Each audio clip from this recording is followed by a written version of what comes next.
Hey guys welcome back and हम continue करेंगे तुम्हारा merchant of Venice by William Shakespeare. And आज की वीडियो हम करने वाला है तुम्हारा एक्ट 2 का सीन 1, जो कि बहुत छोटा सा सीन है बट मोरक्को के कैरेक्टर पर अगर कोई क्वेश्चन आता है तो इसी से समझ आएगा। ठीक है, सो इसलिए हम समझते हैं कौन है। दो ही कैरेक्टर्स हैं, ज़्यादा कुछ नहीं है, बहुत 4-5 ही पैराग्राफ्स हैं। ठीक है जी, मोनोलॉग्स भी नहीं बट 4-5। ठीक है जी, कौन पहला? मोरक्को। ठीक है जी, और दूसरी हमारी कौन? बीबी। कौन? दीदी। पोर्शिया दीदी कहना उसको, परेशानियों की है वो। ठीक है, पर मैं उसको एंटोनियो के साथ देखना चाहता था। देखो वो बात अलग है। ठीक है, जैसे हैरी पॉटर में वो कहते हैं ना कि यार रॉन के साथ नहीं होना चाहिए था, उसे हैरी के साथ होना चाहिए था। हर्मियोनी को एंड में हर्मियोनी बोलते यार, क्या प्रोनाउंसिएशन में भूल गया। ठीक है, समझ गया ना एमा वॉटसन को। ठीक है, तो वही पोर्शिया, मेरा ऐसा मानना है यार, पोर्शिया को एंटोनियो के साथ मारते हैं। ये लाइक दोनों एक जैसे हैं बिल्कुल। आज की वीडियो में भी मैं तुम्हें बताऊंगा ये दोनों कैसे मिलते हैं। सो या हम इनकी कॉन्स्पिरेसी थ्योरी बना देते हैं कि ये दोनों साथ में होते तो ज़्यादा अच्छा रहता। सो या this is it. Morocco and Portia, ज़्यादा फर्क नहीं है। ठीक है, अब थोड़ी सी बातचीत कर लेंगे इनके ऊपर एंड तुम्हारा यहाँ पे ही खत्म हो जाएगा। क्या खत्म हो जाएगा? तुम्हारा ये छोटा सा तुम्हारा scene. So let's start. Scene 1, Belmont, a room in Portia's house. अब बेलमोंट में हम फिर चले गए। पहले बेलमोंट में गए थे जब नेदिसा और पोर्शिया बात करी थी। अब नेदिसा फ्रेम के बाहर है। पिछली बार हमने पढ़ा था कि भाई एक मोरक्को का बंदा आया, मोरक्को का प्रिंस खुद नहीं आया था लेकिन उसका एक इंसान आया था, उसने एक जो मैसेंजर भेजा था वो आया था, जो कि बताने आया था कि यार रात तक पहुंच जाएंगे। तो वही रात की बात हो रही है। ठीक है, पोर्शिया के कमरे में। ठीक है, रूम कोई एक कमरे में, पोर्शिया के घर पे, sorry. Flourish of cornets and to the prince of Morocco and his train, मतलब ऐसे बहुत ऐसा नहीं, ये तो कुछ और हो गया, कॉपीराइट ही ना आ जाए। मतलब ऐसे ऐसे करके ऐसे पूरे ट्रम्पेट्स वगैरह बज रहे हैं, कॉर्नेट्स बज रहे हैं, और उधर से मोरक्को का प्रिंस आता है, उसके साथ ही अटेंडेंट्स वगैरह सब लोग आते हैं। फिर पोर्शिया, नेदिसा एंड अदर अटेंडेंट्स सब लोग आ जाते हैं सामने। पर बात किसके बीच में हो रही है? इन दोनों के बीच में। ठीक है जी, हम बात करते हैं। मोरक्को बातचीत शुरू करता है। Alright. Mislike me not for my complexion the shadowed लाइब्रेरी ऑफ द बर्निश्ड सन। अब देखो, अगर मैं एक एक मतलब बताने लगा तो वो वीडियो थोड़ी लंबी हो जाएगी, बट एनीवेज लंबी होने दो। ठीक है, मिस लाइक का मतलब है डिसलाइक। ठीक है, dislike me not for my complexion तो कलर वगैरह ही होता है ना, कि मुझे अपने मेरे कम्प्लेक्शन की वजह से डिसलाइक मत करो। मुझे इसलिए ये मत कहो कि ये मुझे पसंद नहीं है कि मेरे कलर की वजह से, क्योंकि मेरे में और भी खूबियाँ क्या बढ़ते हैं। द शैडोड लाइब्रेरी ऑफ द बर्निश्ड सन, क्योंकि ये जो है ये एक बस डार्क यूनिफॉर्म है मेरी स्किन के ऊपर। किसकी वजह से? बर्निश्ड सन, मतलब जो तपता हुआ सूरज है। अब मोरक्को कहाँ है? चलो मैं तुम्हें ये पैरा के बाद बताता हूँ। To whom I am a neighbour and near bred, के वो जो तपता हुआ सूरज है उसके साथ का नेबर ही हूँ मैं। ठीक है, बहुत पास रहता हूँ, मतलब काइंडली उसके बहुत क्लोजली रिलेटेड हूँ उसके। Bring me the fairest creature northward born and let us make an incision for your love. Incision मतलब cut in the skin, skin में थोड़ा सा कट करना। ठीक है, मैं समझाता हूँ अभी। Phoebus fire scares thorns the Isis. Phoebus सन के भगवान का एक नाम है। ठीक है, एंशिएंट में काफ़ी बोला जाता था, लिया जाता था। एंड थॉर्न्स द आइसिस मतलब जो फोबियस की फायर जो है नॉर्थ में सबसे वहाँ पे होता है ना, देखो जहाँ पे मिडिल जो हमारी जहाँ पे इक्वेटर है वगैरह है, तो वहाँ पे तो सन की डायरेक्ट रेज चल रही है। पर जो साइड पे बिल्कुल नॉर्थ में है, बिल्कुल ऊपर है, ठीक है, नॉर्थ पोल वगैरह पे, जैसे तुम देखोगे रशिया के टॉप पे कितना कोल्डेस्ट प्लेस है ना, जहाँ पे हैबिचुअल प्लेस है, जहाँ पे लोग रहते हैं, और नीचे अंटार्कटिका, चलो वो अलग है, पर ऊपर जो रहते हैं वो लोग कितने ही वो है, मतलब बहुत ठंड होती है और बहुत ज़्यादा ही ठंड होती है, कितने -डिग्री तक टेम्परेचर जाता है, राइट। तो वही वो कह रहा है कि वहाँ पे जो सूरज की किरणें पहुँच ही नहीं पाती, वहां से तुम सबसे नोबलेस्ट, सबसे फेयरेस्ट, सबसे गोरा और सबसे तकड़ा उनके हिसाब से बंदा ले आओ मेरे सामने। हम दोनों अपनी स्किन में इंसीजन करेंगे, मतलब अपनी स्किन को कट करेंगे, और तुम चेक करना किसका खून ज़्यादा लाल है। अब ये पहले माना जाता था उस टाइम पे, ठीक है, मोरक्को मानता था ये, बाकी भी मानते होंगे, कि भाई जिसका खून ज़्यादा लाल होगा वो ज़्यादा बलवान है, वो ज़्यादा ब्रेव माना जाता है। और ऑब्वियसली इसको एक और तरीके से देखा जा सकता है कि रेड इज़ द, मतलब एक तो वॉर का, अलर्ट का साइन होता है वो, लेकिन एक और होता है प्यार का। दिल भी तो लाल ही देखते ना हम, धड़कता है। तो वही चीज़ के जिसका ज़्यादा लाल है प्यार भी उसे तुमसे ज़्यादा है, और ब्रेव भी वो ज़्यादा है। ठीक है, तो वो दोनों चीज़ें आ जाती हैं। ठीक है जी। So I tell thee lady this aspect of mine, appearance of mine hath feared the valiant by my love I swear. Feared the valiant मतलब फ्राइटेंड, जो मेरी ये जो तुम्हें लग रही है ना जो एस्पेक्ट, इन्होंने बड़े बड़े योद्धाओं को डरा के रख दिया है, मतलब सिर्फ मुझे देख के डर जाते हैं लोग। Hath fear the valiant, the best regard virgins of the time have loved it too, के जो मोस्ट रिस्पेक्टेड वर्जन्स हैं हमारे काइम की, हमारी कंट्री की, वो उनको भी ये बहुत पसंद है मेरा, मतलब मैं बहुत पसंद हूँ उनको, मेरे पीछे भागती रहती हैं, है ना, girls and all, you know. तो ऐसे अब वो बस वही मतलब है, जो अनमैरिड लड़कियां हैं, जो प्योर हम कहते हैं ना कि अनमैरिड है ये वो, उस टाइम पे तो यही माना जाता था कि मतलब रिस्पेक्ट उनकी होंगी जो अनमैरिड या वर्जिन्स होंगी या कुछ भी तो मतलब वो लोग वो मेरे पीछे हैं, जो बेस्ट रिगार्डेड है, सबसे हाईएस्ट रिस्पेक्टेड हैं, वो मेरे पीछे घूमती हैं ऐसे ऐसे करके। राजा यार ऑब्वियसली मतलब, चलो anyways, I would not change this hue appearance type को ही बोल देते हैं, except to steal your thoughts my gentle queen, कि मैं अपनी इस जो अपीयरेंस को कभी नहीं बदलूंगा, एक्सेप्ट एक सिर्फ जो कंडीशन है उस पर बदल सकता हूँ, अगर आपके विचार मेरे बारे में बदल जाते हैं तो मैं कोशिश करूंगा कि अपनी स्किन का रंग या कुछ बदल लूँ। कैसे बदल लूँ वो उसे पता होगा, या फिर इंडियंस को पता होगा कि जो मतलब काफ़ी कुछ ना कुछ लगाते रहते हैं, कुछ ना कुछ रहते हैं, योर मॉम्स एंड ऑल, काफ़ी मतलब होता है ना घर घर में, मतलब तो वो चीज़ होगी।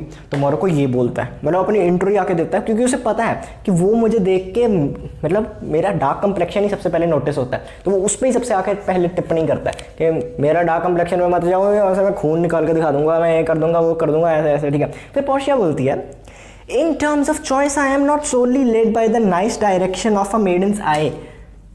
ठीक है जी, चॉइस के बारे में अगर तुम बात करो तो मैं वैसी नहीं हूँ जैसे कोई आम एक मेडन या फिर यंग लड़की सोचती है कि ये सोना ये नहीं सोना, ये जो नॉर्मल, तुम भी सोच के देख लो कि कौन सोनी है कौन नहीं सोनी, जैसे तुम सोचती हो वो कहती है, मैं वैसे नहीं सोचती नॉर्मल लड़कियां जो यहाँ पे हैं। So girl in watching the video, ठीक है, वो तुम जैसे सोचती हो वो कहती मैं ऐसे नहीं सोचती। अब वो सोचती है कि नहीं वो मैं बताता हूँ, बट वो ऐसा बोल रही है, बोलने का क्या, तुम भी बोल दो मैं भी बोल दूँ कुछ भी, ऑलराइट।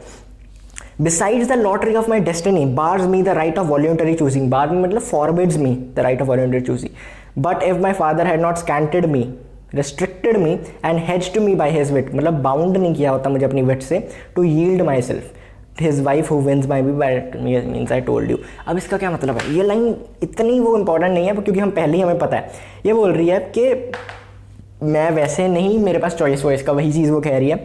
और besides the lottery of my destiny, जो मेरी डेस्टिनी की लॉटरी है ना, ठीक है, जो मेरी किस्मत है उसकी लॉटरी मैं अपनी मर्जी से चूज़ कर ही नहीं सकती। मतलब ऑब्वियसली ये बहुत बड़ा डिसीजन है ना कि तुमने किसके साथ लाइफ स्पेंड करनी है, लाइफ पार्टनर चूज़ करना, तो वो मैं अपनी मर्जी से चूज़ कर ही नहीं सकती।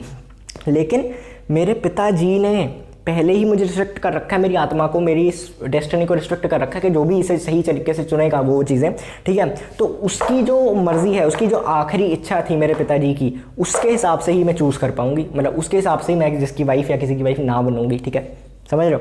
तो फिर वो कहती कि, और वो क्या मीन्स आई टोल्ड यू, मतलब कि मेरे पिताजी ने जो मुझे बताया था, जो हमें कहा था कि भाई इस तरीके से ही तेरा ब्याह होगा, वो means by I told you का मतलब ये नहीं कि जो पोर्शिया उसे बता रही है, नहीं, जो उसके पिताजी ने बताया था। Yourself renowned prince then stood as fair as any corner I have looked on yet for my affection। कहते हैं कि तुम मेरे लिए बिल्कुल उतनी ही अफेक्शन रखते हो, उतना ही मेरा तुम्हारे साथ बॉन्डिंग या कुछ भी है जितनी बाकी प्रिंसेस के साथ है, और तुम्हारे उतने ही चांसेस हैं जीतने के जितने बाकियों के साथ है। तो कलर से तो फर्क पड़ता नहीं। अब हाँ, जो गोल्ड सिल्वर और वो कास्केट्स हैं उसमें नहीं फर्क पड़ता कलर के साथ, सही में नहीं पड़ता, क्योंकि उसमें तो मतलब हाँ कास्केट के कलर से पड़ता है पर बंदे के कलर से नहीं। लेकिन पोर्शिया ने पिछली बारी में क्या कहा था आखिरी सेंटेंस में, कि मोरक्को का ना मुझे लगता है कि वहाँ पे ज़्यादा थोड़े डार्क स्किन्ड लोग होते हैं, तो अगर वो डार्क स्किन्ड हुआ चाहे जितना भी अच्छा हुआ, मैं उससे शादी नहीं करूँगी, मैं उससे शादी नहीं कर पाऊंगी, ठीक है। उसने कहा था ना कि मैं उसे पसंद नहीं करूँगी कभी, यहाँ पे मुक्कर गई हो, यहाँ पे मुक्कर गई। मतलब पोर्शिया को हमें अभी से पता लग रहा है कि यार ये मुकरने वाली है, ये कुछ दिमाग वाली है, ये सिचुएशन के हिसाब से बदल देती है। और हमने पिछले में एंटोनियो को भी देखा था कि भाई एंटोनियो ने पहले कहा था मुझे पैसा नहीं, फर्क नहीं पड़ता ये वो, और बाद में उसने बेसानिया को बताया था कि मेरे पास कोई कैश ही नहीं है, मेरे पास कुछ है नहीं, सब गया हुआ है। समझ रहे हो। तो मुकरने वाले तो ये भी तो ना, यार ये गलत जोड़ी बना दी, ये गलत जोड़ी। अगर ये जोड़ी बनी, ठीक है, मुझे नहीं पता अभी बनेगी कि नहीं, पर बेसानिया और ये दोनों लाइक तो करते हैं एक दूसरे को, इतना तो हमें पिछली बार पता लग गया था। चलो देखते हैं क्या होता है। ऑलराइट, मोरक्को बोलता है कि ये बोलने के लिए आपका बहुत शुक्रिया कि मेरी भी पूरी मतलब मेरा कि डार्क कंप्लेक्शन से कोई फ़र्क नहीं पड़ता ये वो बोलने के लिए। Therefore I pray you to lead me, तो मैं आपको प्रे कर रहा हूँ, मैं प्लीज़ आप मुझे कास्केट्स की तरफ ले जाओ, मैं अभी अपना लक आजमाऊँ, अभी मैं बताऊँ कि मैं क्या कर सकता हूँ। बाय दिस के फिर वो अपनी तलवार निकालता है कि मैं अपनी इस छोटी तलवार को बोलते हैं स्किमिटार, कि मैं अपनी इस तलवार की कसम खाते हुए कहता हूँ या फिर प्रण लेता हूँ, ठीक है, कि जिसने, और ये तलवार के बारे में फिर खासियत बताता है, अपनी तलवार के बारे में खासियत मतलब अपनी खासियत, कि इसने सोफी और पर्शियन प्रिंस का गला काट दिया है, गला काटा हुआ है इस तलवार ने। अब सोफी जो पर्शिया का राजा एंड पर्शियन प्रिंस मतलब उसका बेटा, उन दोनों को इसने मारा हुआ है, ठीक है, मोरक्को ने, ठीक है। और वो माना जाता था कि ये जो सोफी वगैरह है उन्होंने 3 फील्ड जीती थी सुल्तान सोलीमान के खिलाफ। सोलीमान टर्की का सुल्तान, और वो बहुत बहुत बड़ा माना जाता था कि भाई इसको नहीं हरा सकते। मतलब 3 बार जिसने सुल्तान सोलीमान को हराया है उसका गला काट दिया मैंने। समझ रहे हो कैसे इनडायरेक्टली बताता है अपनी।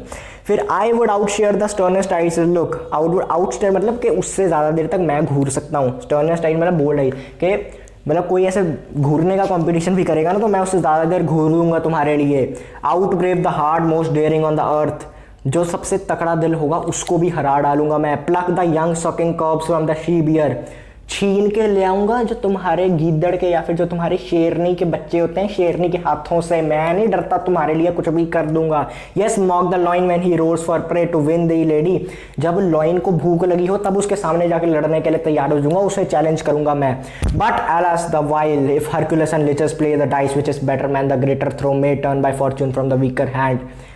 alas the while मतलब बट यार करते ना, अरे यार भाई साहब, ठीक है मैं ऐसे करता हूँ, मतलब तुम्हारा तक पता होगा, ठीक है। एलस द वाइल्ड, अरे यार फिर वो कहता है कि हरक्यूलिस और, लेकिन अगर हरक्यूलिस और लिचस कौन?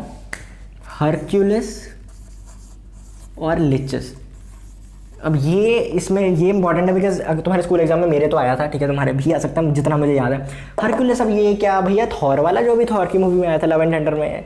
हाँ मतलब कह सकते हो मैथोलॉजी की बात हो रही है तो उसमें भी उन्होंने ऐसे दिखाया था, बट हाँ उसमें भी गॉड दिखाता है। और ये भी भाई कह रहे हैं कि बहुत पावरफुल, ठीक है, जो हरक्यूलिस बहुत पावरफुल माना जाता था, सुपर ह्यूमन सुपरमैन टाइप्स, ठीक है। तो हरक्यूलिस और ये उसका कौन सर्वेंट लिचस, तो मेन कौन ज़्यादा शक्तिशाली हुआ, कौन ज़्यादा बलवान हुआ? ऑब्वियसली हरक्यूलिस हुआ, मतलब ये भी हो सकता है, मैं नहीं कह रहा, बट हरक्यूलिस को बहुत माना जाता है, ठीक है। And Hercules is really powerful, ऐसा अकॉर्डिंग टू सोर्सेज। सो फिर वो बोलता है कि इन दोनों में से अगर ये चूज़ करना हो कि बेटर मैन कौन है और उसके लिए किसका सहारा लिया जाए, डाइस का सहारा लिया जाए कि ठीक है जी हम टॉस करेंगे या कुछ करेंगे, तो वो तो सिर्फ लक पे डिपेंड करता है।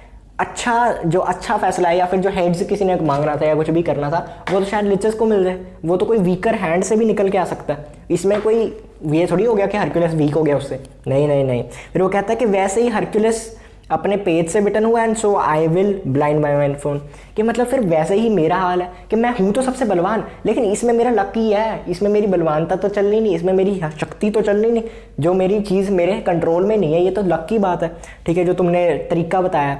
Miss that which one unworthier may attain and die with grieving. और फिर वो कहता है कि अगर मुझे तुम नहीं मिली तो मैं तो मतलब तन्हाई में ही मर जाऊंगा। अरे यार इतना प्यार हो गया भाई तुझे, अभी तो आया तो ठीक है। फिर पोर्शिया बोलती है कि you must take your chance, तुम चांस लो अपना, या फिर चाहे चांस ना भी लो भी तुम वापस जा सकते हो। क्यों? क्योंकि एक शर्त है कि अगर तुम्हें चूज करना है ना, तुम मान रहे हो कि मैं चूज करूंगा, तो उससे पहले कसम खानी पड़ेगी कि अगर तुम गलत कास्केट चूज कर लेते हो तो तुम पोर्शिया छोड़ो, किसी से भी शादी नहीं कर सकते पूरी जिंदगी, किसी को शादी की निगाहों से देख नहीं सकते, किसी को शादी के बारे में किसी लड़की से बात भी नहीं कर सकते, यू नो, बिल्कुल ऐसा। तो इसलिए पहले एक बार चेक कर लो, देयरफॉर बी एडवाइज्ड, पहली वार्निंग दे रही हूँ मैं, ये फिर मार्को बोलता है नॉर विल नॉट, ये 2 नेगेटिव्स हो गए फिर से, come bring me unto my chance, के मैं करूँगा ही नहीं शादी, तो मुझे बताओ कि मतलब मुझे लेके चलो मेरे चांस तक, जहाँ पे मैंने अपना सट्टा खेलना है, जहाँ पे मैंने गैम्बल करना है अपनी ज़िंदगी को, इतने बड़े डिसीजन को।